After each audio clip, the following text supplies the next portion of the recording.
കാനായിലെ കല്യാണ വിരുന്നിൽ ആ കുടുംബത്തിന്റെ ദുഃഖം ആദ്യം തിരിച്ചറിയുന്നത് പരിശുദ്ധ അമ്മയാണ്. അവിടെ വന്നവരൊക്കെ ആഹ്ലാദ തിമിർപ്പിലായിരിക്കുമ്പോൾ ആ കുടുംബം ഉള്ളു നിറഞ്ഞു വേവുന്നത് അറിയുന്നത് പരിശുദ്ധ കന്യകാമറിയമാണ്.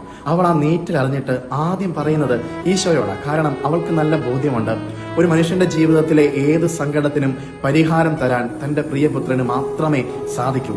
സങ്കടത്തിന്റെ ഒരു വലിയ രാവിൽ ആ മനുഷ്യരെ ചേർത്ത് പിടിച്ച് അവർക്കുള്ള പരിഹാരത്തിന് വേണ്ടി പുത്രൻ തമ്പുരാനോട് പരിശുദ്ധ കന്യകാമറിയം ചോദിക്കുമ്പോൾ അമ്മ പറഞ്ഞതുകൊണ്ട് അവന്റെ ഹിതം ഈശോ വെളിപ്പെടുത്തി കൊടുക്കുക. കാനായിലെ കല്യാണ വിരുന്നിൽ അമ്മ പറഞ്ഞ വാക്കനുസരിച്ച് അമ്മ പറഞ്ഞത് കേട്ട് ഈശോ വെള്ളത്തെ വീഞ്ഞാക്കി മാറ്റുമ്പോൾ സങ്കടം മാറി സന്തോഷം ആ ഭവനത്തിലേക്ക് വരും. എൻ്റെ നിങ്ങളുടെയും ജീവിതത്തിൽ പരിശുദ്ധ അമ്മയോട് എൻ്റെ നിങ്ങളുടെ ദുഃഖങ്ങളും സങ്കടങ്ങളും പറയുമ്പോൾ അമ്മ അത് ഈശോയോട് പറയും.